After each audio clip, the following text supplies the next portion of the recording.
ለ32 ዓመት ያህል ሀገራቸውን በውትድርና አገልግለዋል። በሰው አይደለም ወይ ደግሞ በራሴ አይደለምና በእግዚአብሔር ተስፋ ነበረኝ። በጥርሳቸው ምክንያት ስራ መስራትም ሆነ ልጆቻቸውን ማሳደግ አልቻሉም። ስለገባሁኝ ስጠጣ ሳጨስ ምናምን ስዞር ወደዛ ስል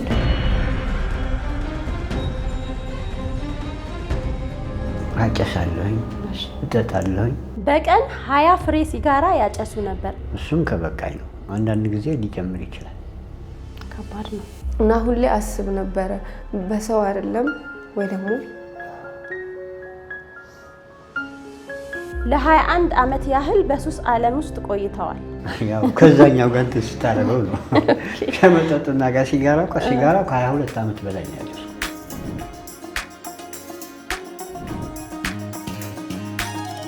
የዛሬ እንግዳችን ኮሎኔል ኃይለ እንኳን ደህና መጡ። እንኳን ደህና ቆያችሁኝ። አስተዳደጎትና የትውልድ ቦታዎት የት እንደነበረ እስኪ ንገሩ። እኔ የተወለድኩት ትግራይ ክፍለ ሀገር ሆኖ አሁን ክልል የሚባለው ሽሬ ከተማ ተወልጄ እዛ ነው ያደግኩት። እሺ ኮሎኔል፣ በትምህርት ደግሞ በጣም የደረጃ ተማሪ ኖት ይባላልና እስኪ ስለሱ። ትክክል ነው። የትምህርት ቆይታ ያው አንደኛና መለስተኛ ሁለተኛ ደረጃ ሽሬ እንዳስላሴ የሚባል እዛ ከተማ ውስጥ እስከ 8ኛ ክፍል እዛ ነው የተማርኩኝ። እዛም በደረጃ ከ1 እስከ 3 ባለው ውስጥ ወጣለኝ ሁሉ ጊዜ። ኦኬ ከ12ኛ ክፍል በኋላ ምንድነው የተፈጠረው? ህይወት ወዴት አመራ? ከዛ በኋላ ህይወት ወደ ሌላ አቅጣጫ ነው የቀጠለው። አሁን ስራ መፈለግ ምናምን የሚባል አለ፣ ዝም ብሎ ይሞካከራል። ኤርትራ ድረስ ምጽዋም ይጃለሁኝ፣ አስመራም ይጃለሁኝ። ይሄ ስራ ሊገኝ አልቻለም። ተመልሼ እዛ የቤተሰብ ቤት ነበረኝ። እዛ የቤተሰብ ቤቶች እየኖርኩኝ ያለሁኝ አጋጣሚ ሆኖ ውጊያ ነበር፣ ጦርነት ነበር። መቼ ነበር? 80 ዓመተ ምህረት ኦኬ ጦርነት ነበር። በጦርነቱ ወቅት ያው ደርግና ያው ኢህአዴግ የሚባል በወቅቱ የነበረው ከተማውን ተቆጣጠረውና የትም አልሄድኩም፣ እዛ ቀረሁኝ። ከዛ በኋላ ህይወቱ ከዝም ብለው ስርዓት ምናምን እንኳን ነበረ። እነሱ ሲመጡ በመምህርነት ሙያ እናሰራቸዋለን 12ኛ ክፍል ስለጨረስን ሲሉን ገባል። ወደ ምን? በመምህርነት የተወሰነ ኮርስ ሰጡን፣ የ6 ወር ኮርስና ወር ሲቪል ሆነ መምህር ገባል። ከተማው ላይ በራሳቸው ካሪከለም ያስተምሩ ነበር። ወደ ውትድርና ነው የገቡት ወይስ? ያው ታጋይ ነው የሚባለው። ያው መደበኛ ወታደር አልሆነ። መደበኛ ወታደር ኋላ ነው የተቆነው። ስለዚህ መጀመሪያ ጊዜ ወደ ውትድርናው ዓለም ሲቀላቀሉ ምንድነው የተሰማዎት? በወቅቱ እንግዲህ ያው ወጣትነትም አለ፣ ያው ጊዜው ያመጣው በዛው ሰዓት ወደ ትግል መግባት ምናምን ማለት ሁሉም ሰው ዝም ብሎ ሁሉም እየገባ ስለነበረ ጥሩ ደስታ ተሰምተን የምትገባው ገብተህ ያው እዛ ውትድርና ውስጥ ከባድ ነገሮች ቢኖሩም ምንም አይመስልም በወቅቱ። ስንት ዓመቶት ነበር የዛኔ እንደው ሲቀላቀሉ? 18 7 20 በ20 ዓመቶት ውትድርናን ተቀላቀሉ።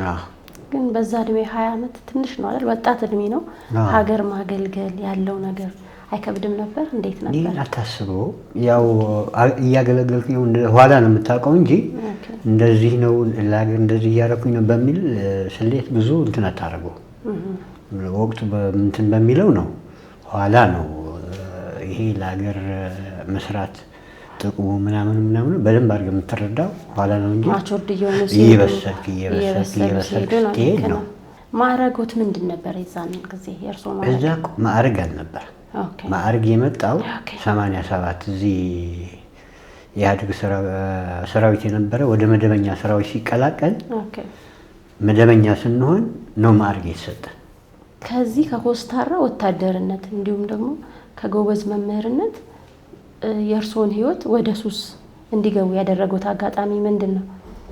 አሁን ወደ ሱስ የገባበት አጋጣሚዎች ያው ውትድርና አሁን እንደምለው ዝም ብሎ ስሙዝ አይደለም። በጣም በውስጡ ብዙ ነገሮች አሉ። ያው ስንዞር የሁሉ ሀገር ያው በመሃል አንዳንድ ነገሮች ችግሮችም አሉ።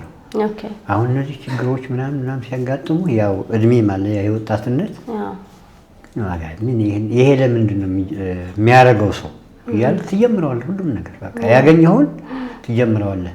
ምክንያቱም የምታደርገው እንደዛ ከአንተ ጋር የነበረ ወይ በፈንጅ መኪናውን ተመቶ ይሞታል፣ ወይ ውጊያ አጋጣሚ ሆኖ ገብቶ ይሞታል። ስለዚህ ዓለም እንደዚህ ለምን ይሄን እንደዚህ ያላደረገው እያልክ ነው የምታደርገው። ዝም ብለህ በማታውቀው ነገር ወደ ሱስ ትገባለህ። ኦኬ። ወደ ሱስ የገቡበት አጋጣሚዎች የተለያዩ ጫናዎችና ተስፋ መቁረጥ እንበለው እንደዚህ አይነት ነገሮች ናቸው። ግን ታዲያ ሱስ ጀምረውና ሱስ ከጀመሩ በኋላ ያለው የህይወት ለውጥ ምንድን ነው?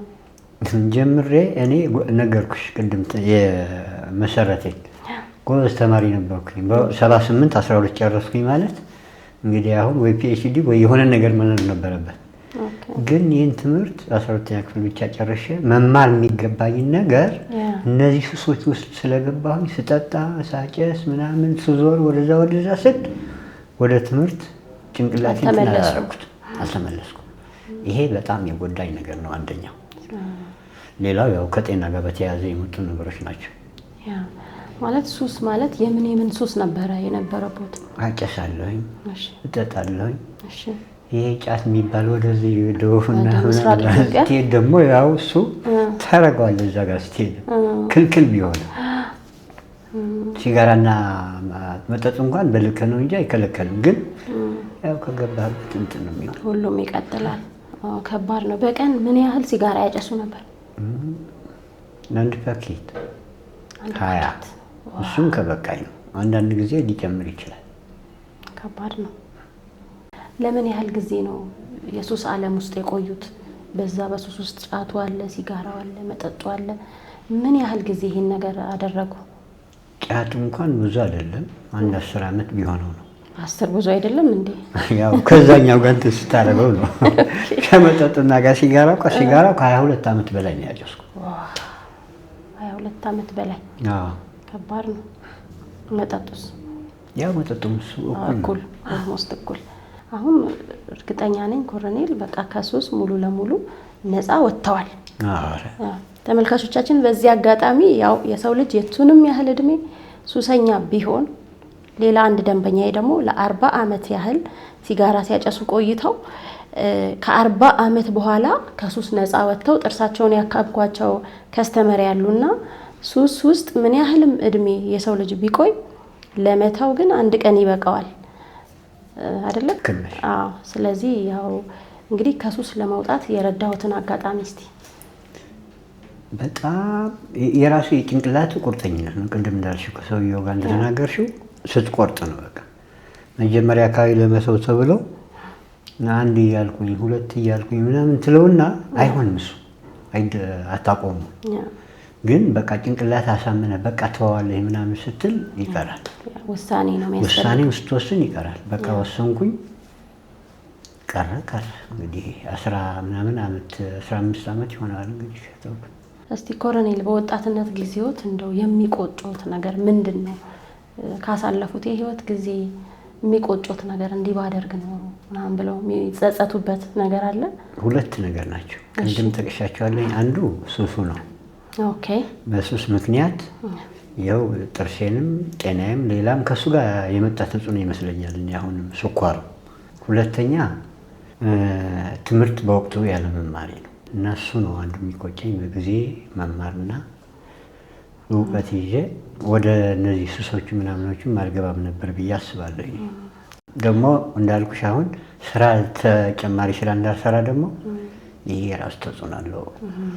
የቃል ፈተና በደንብ አድርጌ ሰርቼ በጽሁፉን ሰርቼ ኢንተርቪው እንዴት አድርጌ ሊያሳልፍ ሰው ትረስት አይኖረው መናገርም እንትን ይላል። አሁን እንዴት አንዳንዱ እኮ በደንብ ደግሜ ካልሆነ በስተቀር አይሰማም። ልክ ነው። ጥርሳችን በጎደለ ቁጥር ቃላቶች መሸራረፍ ይኖራል፣ ምራቅ አለመቆጣጠር ይኖራል። ብዙ ነገር አለ ከጥርስ ጋር ተያይዞ የሚመጣ። በዚህ ደግሞ ስራ ያው ተጨማሪ ስራ እንዳልሰራ አድርጎኛል። ወደ ያኔት የጥርስ ሕክምና እንዴት መጡ? ያው እንዳልኳችሁ ልጄ ነው በቲክቶክ አይታው እንደዚህ ያለ አለችኝ። ኦኬ አልኳት። ያው ተደዋውላ እሷ ነው የጻፈችው። ስሜ መሀሌት ኃይሌ ይባላል።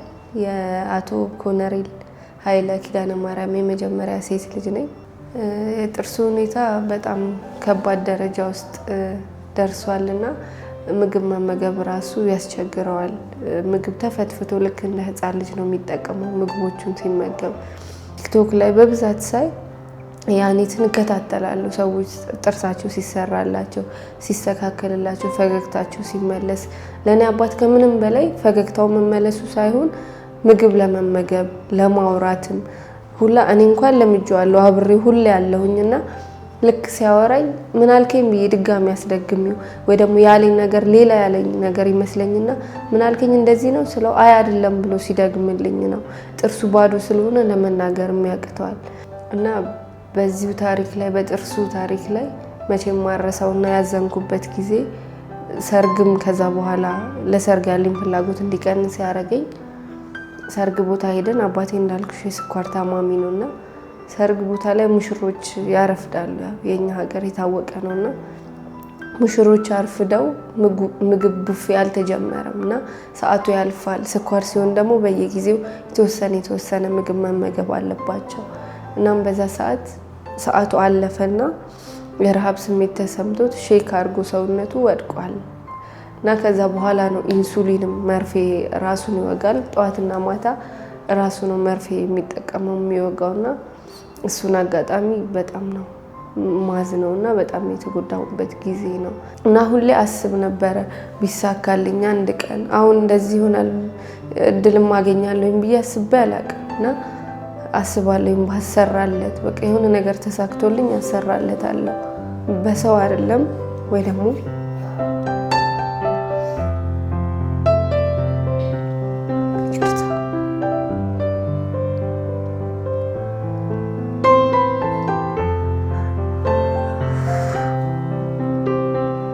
በሰው አይደለም ወይ ደግሞ በራሴ አይደለም እና በእግዚአብሔር ተስፋ ነበረኝ። እግዚአብሔር አንድ ቀን የሆነ ነገር አሳክቶልኝ አሰራለታለሁ የሚል ሀሳብ ነበረኝና ድንገት ቲክቶክ ላይ ሁሌ ያለው እንዳልኳችሁ ጽፋለሁ፣ ኮሜንት አደርጋለሁ። የሆነ ተስተካክሎ ሳይ አባቴ ምን አለ እንደዚህ ይላለሁኝ። ከዛም ያኔት እንደዚህ ሲሰራ ሳይ ከፍቶኝ ስለነበረ አስታውሳለሁ። ማታ ላይ ነው ያየሁትና ከፍቶኝ ነበር በጣም። ከዛ ከስር ኮሜንት አደረኩኝና ሪፕላይ አድርጋ በውስጥ ሰላም ነው ስትለኝ የዛ ሰዓት እውነትም በቃ እግዚአብሔር ከኔ ጋር አለ፣ በቃ ይህንን ማድረግ እችላለሁኝ ብዬ ብዙ ነገር አወራኋት። ያው ቢዚም ስለምትሆን አልመለሰችልኝም እና ተስፋ ቆረጥኩ ምናምን። አይ በቃ አይሆንም አልኩኝ የሆነ ሰዓት።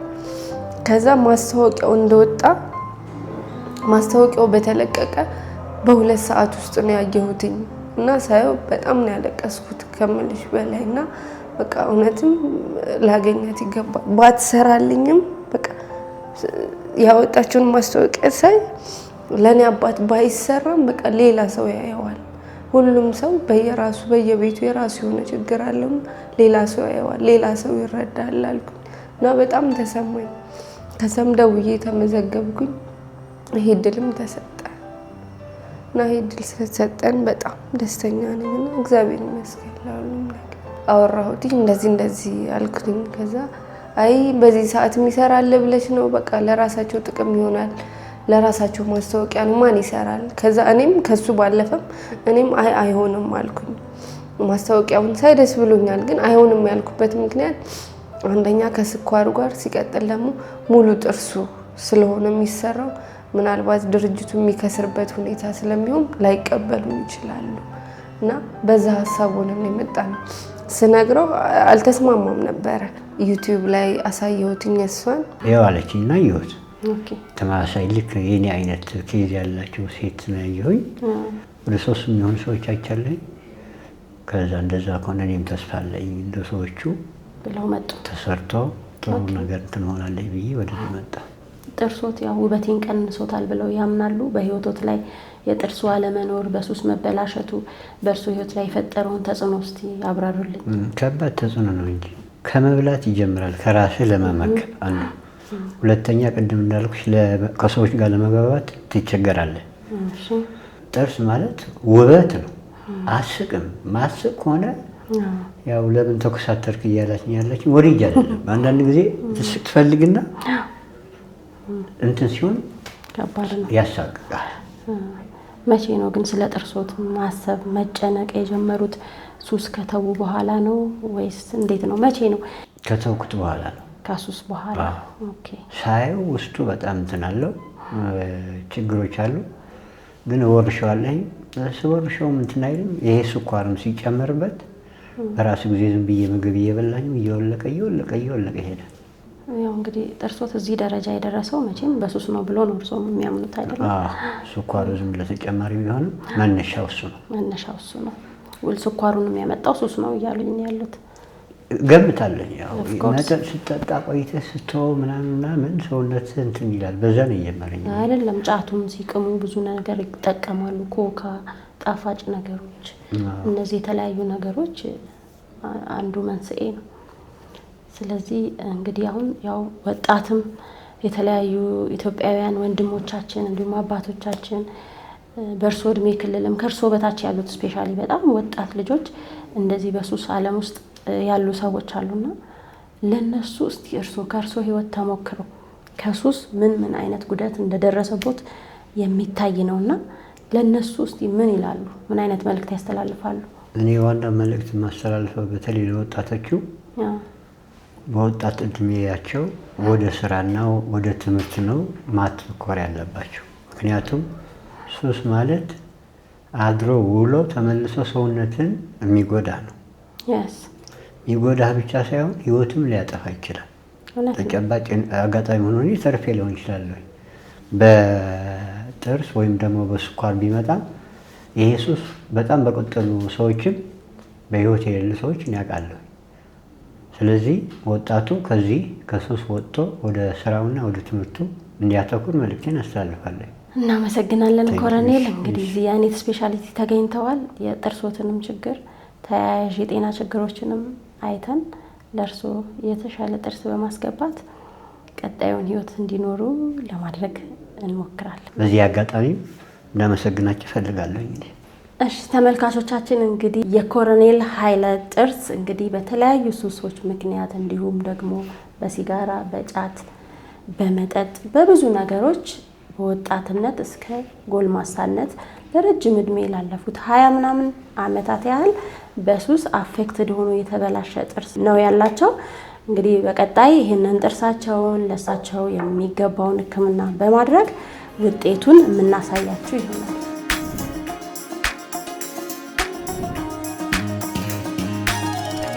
ቦንዶስ አለ እዚህ ጋር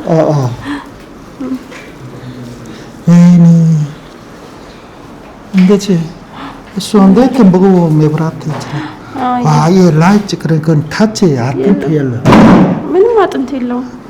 ቦን ሉዝ ሪዞርቬሽን እኮ ሁሉም ኤክስትራክሽን ነው። ምናልባት አይ ካልኩለስ ነው፣ ሁሉም ካልኩለስ ሰፖርት ፉልተንስ ነው። ኢንከስ ነከስስ ይሄንን ካልኩለስ እናነሳለን። ዛሬ የኮሎኔል ኃይለን ፕሮሲጀር ጀምረናል። ፕሮሲጀሩ ምንድነው? እዚች ውስጥ 4 ጥርስ ነች ያለችውና እሱም በጣም የተነቃነቀና ድዱ የሸሸ እንዲሁም በጣም አንዩዥዋል የሆነ ሄቪ ካልኩለስ በቃ በጣም ሄቪ የሆነ ካልኩለስ አሁን ሳወጣው አሳያችኋለሁ። እንደዚህ አይነት ካልኩለስ አፋቸው ላይ ያለ ምን ያህል የጥርስ ውስጥ የአፍ ውስጥ ንጽህናን አለመጠበቅ እንዲሁም ደግሞ በተለያየ ሱስ ምክንያት የሚመጣ የአጥንትም ሆነ የጥርስ ዲስትራክሽን ነው እዚህ ጋር ያለውና ብዙ ነገር ሉዝ አድርገዋል። አጥንቱም የለም። የፊታቸው ቅርጽ እንደዚህ እስኪሆን ድረስ አጥንቱ ሟምቶ አልቋል። ለምን ረጅም አመት በድዳቸው ሲያኝኩ ነበር ካለ ጥርስ። ስለዚህ በድዳቸው በበሉ ቁጥር ያ አጥንት ቶሎ ዊር ያደርጋል ማለት ነው፣ ሪዞርቭ ያደርጋል አጥንቱ። ስለዚህ በዚህ ምክንያት ነው ይሄም ጉንጫቸው ወደ ውስጥ ግብት ብሎ አጥንቱ የሟሟው። ስለዚህ ምንድነው የምናደርገው? እሳቸውን ጥርስ አሁን እዚህ ላይ ያሉትን በጣት የሚቆጠሩ 1-4 ጥርሶችን በጣም የተነቃነቁ ናቸው። ከላይ ደግሞ አንድ ጥርስ ነች፣ እቺ ነች። እቺ የምትነቃነቅ ጥርስን እናወጣና ኮምፕሊት ዴንቸር ሰርተን ቆንጆ አድርገን ፊክስ እናደርጋለን ማለት ነው። የኮሎኔልን ጥርስ ለመስራት አንደኛ ድዳቸው ረጅም ጊዜ ሂሊንግ ታይም ይፈልጋል። በተለያየ ምክንያት የተጎዳ ስለሆነ ረጅም ጊዜ ሂል ማድረግ አለበት። ቢያንስ እስከ 2 ወር ጥርሳቸው ተነቅሎ እና የቆሳሰለው ድድ እስከሚድን ጊዜ ድረስ ረጅም ጊዜ ይፈልጋል። እሱ ከዳነ በኋላ እንግዲህ ሙሉ ወጪ ገቢ ጥርስ ወይም ደግሞ ኮምፕሊት ዴንቸር ይባላል። እሱን ሰርተን የምናሳያችሁ ይሆናል። አሁን እንደሚስተካከል ተስፋ አደርጋለሁ። እግዚአብሔር ነው ያስጀመረው እና እግዚአብሔር ራሱ ይጨርሰዋል። ተስተካክሎ እንደማየው ተስፋ አደርጋለሁ።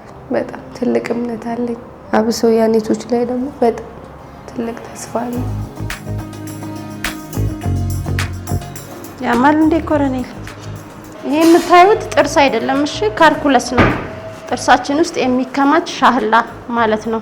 ከዚህ ስር ቅድም ካያችሁት ውስጥ የተነሳ ነው። ጥርስ ሳይሆን ሻህላ ጥርሳችን ላይ የተቀመጠ የሚቆይ ካልሲፋይድ ካልኩለስ ወይም ደግሞ ቆሻሻ ነው በአማርኛ ሻህላ።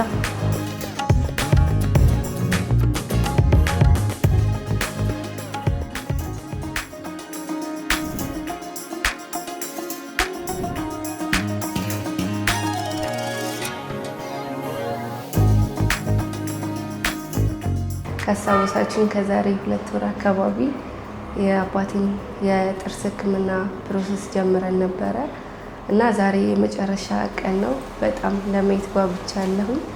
በጣም ገና ጠዋት ሁላ አልነጋ ብሎኝ ነበር፣ እንቅልፍ እምቢ ብሎኝ ሌሊት ላይ እና በጣም በቃ ደስተኛ ሆኜ እየጠበቅኩ ነው እና 2 ወር እና ከዛ በላይ ነው የቆየ ነው እዚህ እና ብዙ ክትትል ተደርጎልናል። እንዳልኳችሁ እኔ አባቴ ስኳር ታማሚ ስለነበረ በጣም ፈርቼ ነበረ።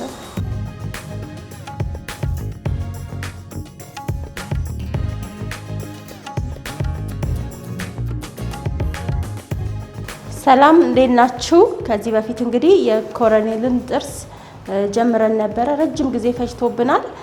ድዱን ስናክም የሚነቀለውን ስንነቅል እንደገና ብዙ ጊዜ ወስደን እንዲድን ጠብቀን አሁን ኮምፕሊት ዴንቸር ወይም ሙሉ ገቢ ወጪ ጥርስ ሰርተንላቸዋል። ዛሬ የመጨረሻው ቀን ነው ጥርሳቸውን የምንገጥምበት።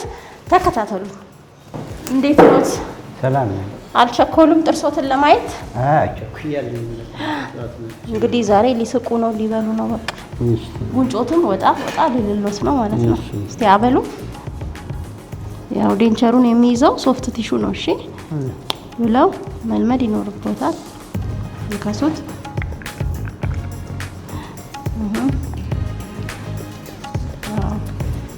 ነው የእርሱ አጥንት ስለሟሟች ትንሽ የተወሰነ አጥንት ነው እዚህ ያለው የተወሰነ አማውንት እሱ አጥንት ነው ጥርሶትን ሊይዝሎት። እስቲ ፈገግ በሉ እና የልምምድ ጊዜ ያስፈልጎታል።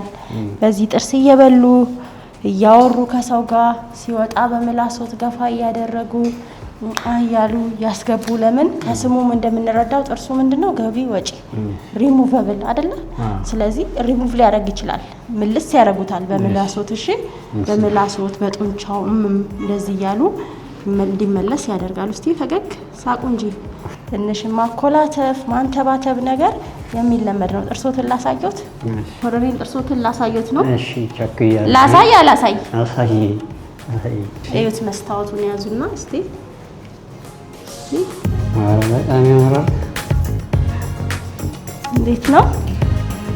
ያምራል። እኔ ወድጄዋለሁ። ቆንጆ ጥርስ ይሰራሉት። እንግዲህ ልጅ ከጦሮ ጥርስ የጦረው አይደል እንዴ? በዚህ ጥርስ እየበሉ ይጦራሉ ማለት ነው። እስቲ በመንጋጋ ልከሱ ወደ ኋላ እስቲ አኝኩ። ዋው ፐርፌክት።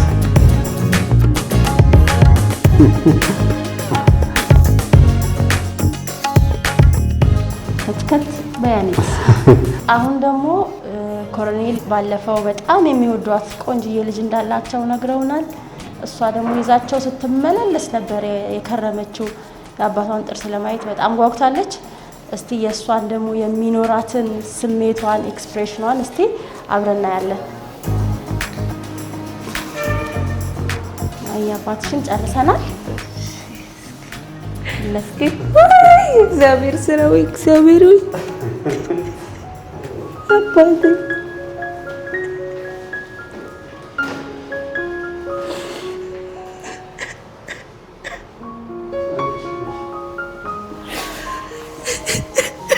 የልቤ ሀሳብን ይሳካል።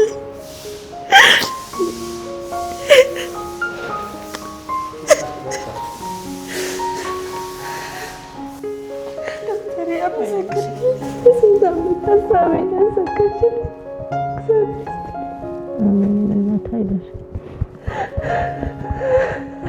አይዞሽ የኔ ቆንጆ አይዞሽ ማይ አይዞሽ አይ ዛሬማ አለቀስም በቃ አይዞሽ አይዞሽ እንዴት አየሽ በጣም የሚያምርነት በጣም በዚህ አጭር ጊዜ እንደዚህ ይሆናል ብዬ አላሰብኩም ነበር። በጣም ደስ ብሎኛል። በህይወቴ እቺ ቀን ስጠብቃት ቆይቻለሁኝ ከተጀመረበት ጊዜ ጀምሮ እና በጣም ደስተኛ ነኝ። ያኔቶችንም በጣም እጅግ አድርገን እናመሰግናለን። እግዚአብሔር ይስጥልን። በጣም ነው ደስ ያለኝ። የእሷን የልጆትን እኮ ነው ያስመሰልኩት ኮረኔ የእሷን ይኸው ቆንጅዬውን ጥርስ አሁንማ የእሱ በለጠ እኮ እንዴት ነው ሲያምር! እውነት ገቢ ወጪ ነው ቆንጆ በጣም ነው የሚያምረው። እውነት አመሰግናለሁ። እሺ እኔ ቆንጆ እግዚአብሔር ይስጥልኝ። አሜን አሜን አሜን አሜን። በጣም ነው የደነገጥኩኝ። በጣም ነው ደስ ያለኝ። እኔ የማውቀው የአባቴን ፊት የአባቴን ፊት የማውቀው እኔ ባዶውን ነበረ። ኢቭን ጉንጩ ራሱ በቃ አጭር ሆኖ ነበረ ጥርሱ ስለሌለ። አሁን ጥርሱ ከገባ በኋላ ሙሉ የፊቱ ቅርጽ ራሱ ተስተካክሏልና በጣም ነው የደነገጥኩኝ እና በጣም ደስ ብሎኛል። ታኪም እግዚአብሔር ይስጥሽ። አሜን። ቀሬን እድሜን ደግሞ እየሳኩኝ እየበላሁ እንድኖር እግዚአብሔር ያግዘኝ። አሜን። እናንተ ደግሞ የጀመራችሁትን ሁሉም ነገር ያሳካላችሁ። አሜን። እድሜና ጤና ይስጣችሁ። ቤተሰባችሁ ይጠብቅላችሁ። ሰላም ሁኑ። እድሜና ጤና ይስጣችሁ። ከት በያኔት